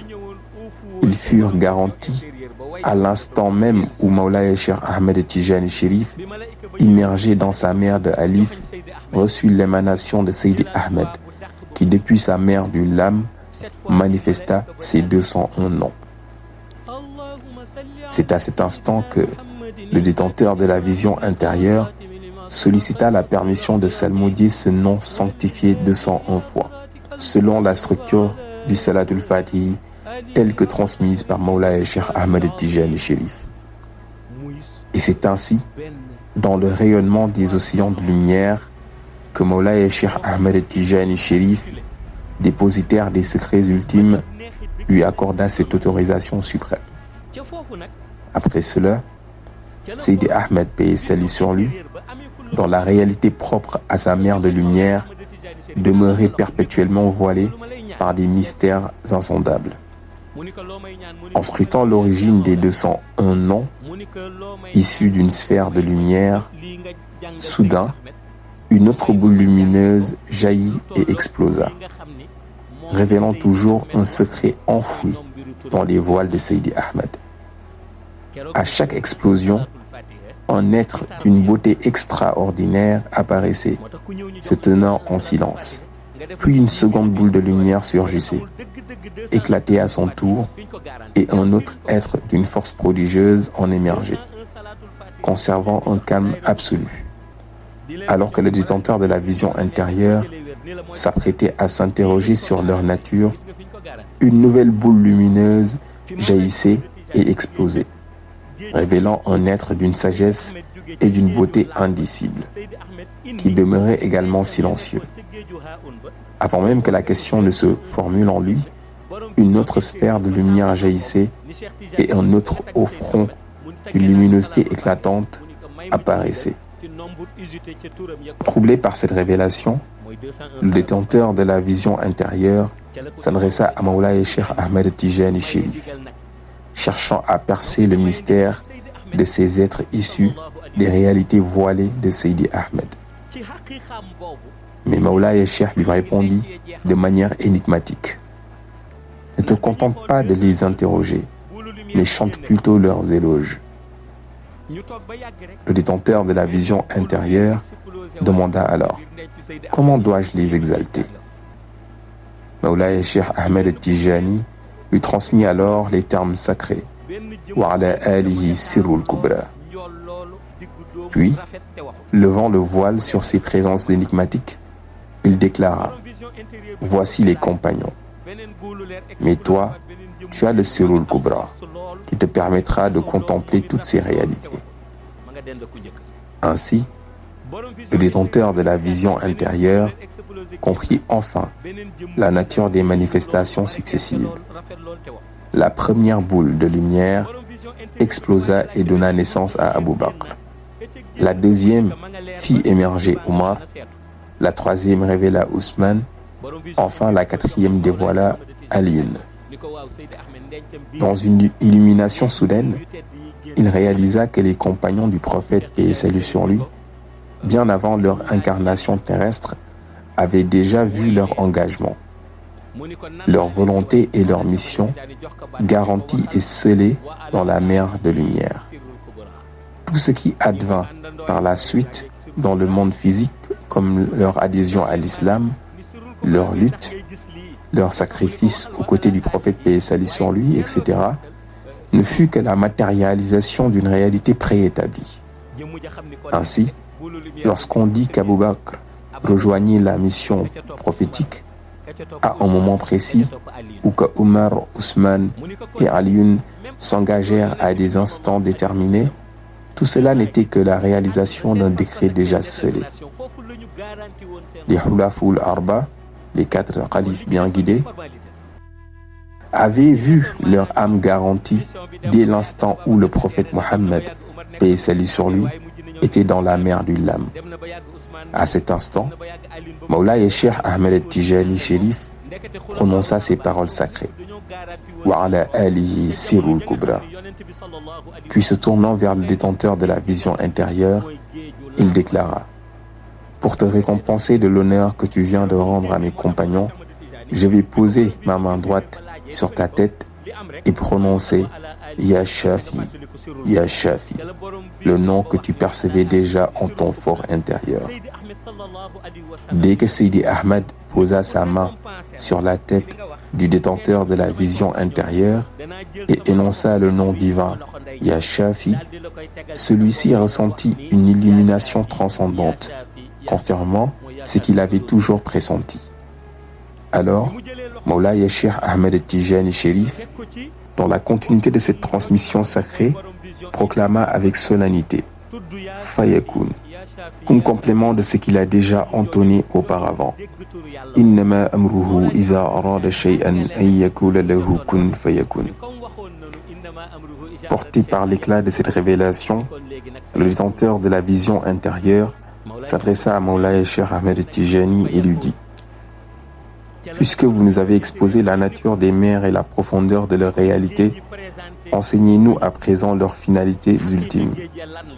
À ces mots, Mawlaya Cheikh Ahmed Tijani Chérif, dépositaire des ultimes secrets, répondit: si vous souhaitez connaître leur finalité, je vais procéder à leur décryptage en votre faveur.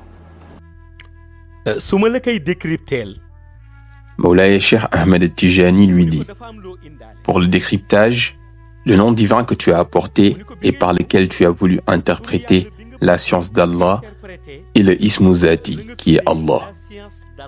Il précisa ensuite: si tu approfondis ton analyse, tout ce que tu perçois d'Allah, ainsi que sa synthèse, jusqu'à en saisir les mystères divins, te conduira inéluctablement à la manifestation de trois mers. La première mer symbolise Alif. C'est là que tu as entendu une parole que tu n'avais jamais perçue auparavant. Une expression révélée sous le nom de Salatul Fatih. La deuxième mer est celle du Lam, où Seydi Ahmed a voilé ce qu'il avait propulsé à manifester la mer que l'on nomme Jawharatul Kamal. Enfin, la troisième mer est celle du Ha, d'où Seydi Ahmed a manifesté ses 201 noms, ainsi que les Khulafaoul Arba, les Quatre Khalifs. À l'issue de cette synthèse, Mawlaya Cheikh Ahmed Tijani lui dit: il y a un mot que nous avons mentionné au commencement. Je vais lui attribuer un nom afin de le rattacher à ta faveur. Le détenteur de la vision intérieure l'interrogea alors: quel nom doit-on donner à cette expression que nous avons utilisée dès le début? Cheikh Tijani Chérif lui répondit: nous allons la rassembler pour que tu lui donnes le nom de Salatul Buhuri, et je te l'accorderai.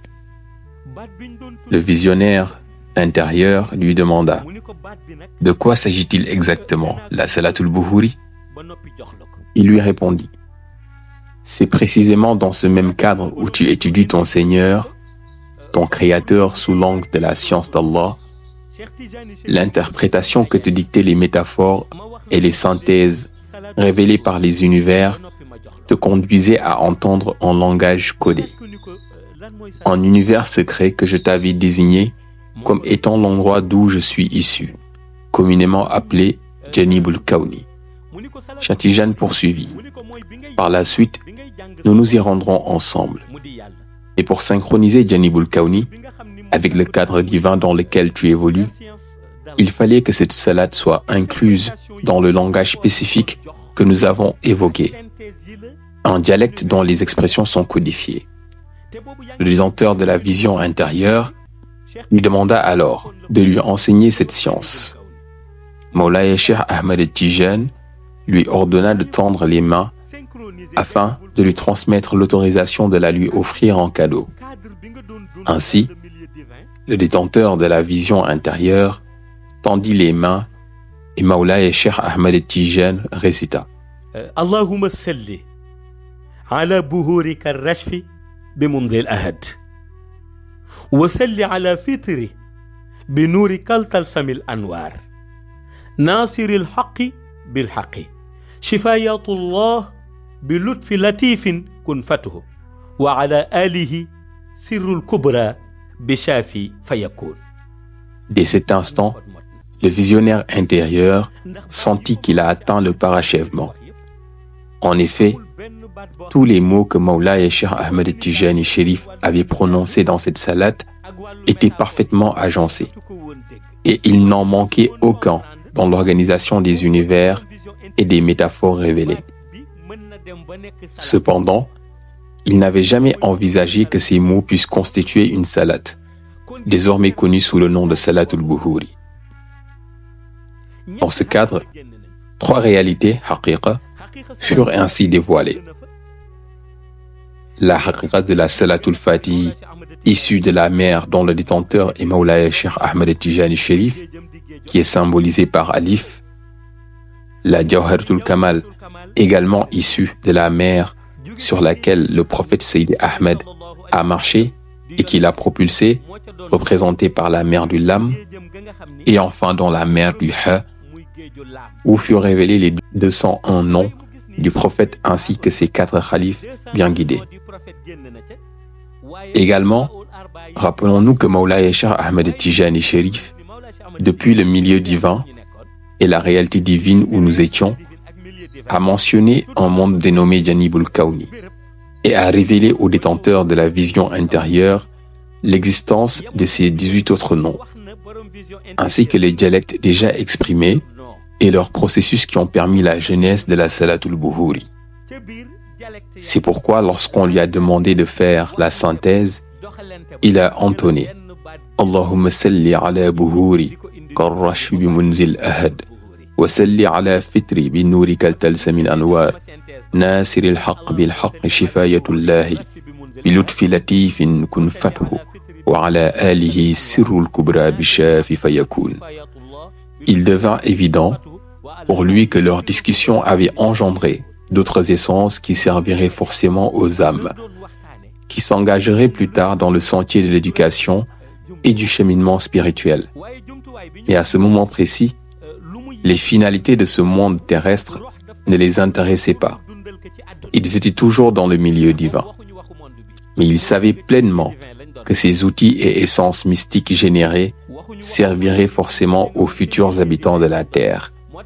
Il s'agit principalement de la Salatul Fatih, de la Jawharatul Kamal, des 201 noms du prophète, des 19 noms mystiques de Mawlaya Cheikh Ahmed Tijani Chérif et de la Salatul Buhuri, qui seraient indispensables dans la formation spirituelle des âmes. Mawlaya Cheikh Ahmed Tijani s'adressa alors aux détenteurs de la vision intérieure ainsi. Tout ce qu'on vient de décrypter sur les 3 sources lumineuses, ainsi que les manifestations tajiliyat, les transfigurations mystiques qui s'étaient produites au début, jusqu'à avoir une finalité de l'ismuzati, la raison de leur avènement est justifiée par ton engagement de quête et de découverte de la réalité du Seigneur à travers l'ismuzati. Et comme tu as étudié le Seigneur au sein de l'ismuzati, en plus du bénéfice supplémentaire de m'avoir connu, moi Mawlaya Cheikh, en plus de la découverte de la Salatul Fatihi, de la Jawharatul Kamal, de la connaissance de Sayyidi Ahmed sallallahu alayhi wa sallam et de ses noms, la découverte de ces 4 compagnons jusqu'au cadeau ultime que constitue la Salatul Buhuri. Comme tu as déjà usé de la lumière d'Allah pour arriver à ce niveau, sans pour autant même utiliser toute sa puissance et ses profondeurs, car l'essence de l'ismuzati englobe des réalités tellement profondes que lorsque tu y chemines jusqu'à arriver à une finalité, en réalité tu es plongé dans un nouveau commencement, sans fin. Dis, si la mer était de l'encre pour écrire les paroles de mon Seigneur, certes la mer s'épuiserait avant que ne soient épuisées les paroles de mon Seigneur, quand bien même nous lui apporterons une quantité équivalente en renfort. Sourate 18, verset 109. C'est un exemple semblable à cette parabole annoncée par Allah subhanahu wa ta'ala, de sorte que sa science et ses noms révélés sont semblables à une goutte d'eau provenant d'une aiguille plongée dans un océan infini. La quantité restante demeure ces réalités interminables, et les réalités d'Allah se manifestent ainsi.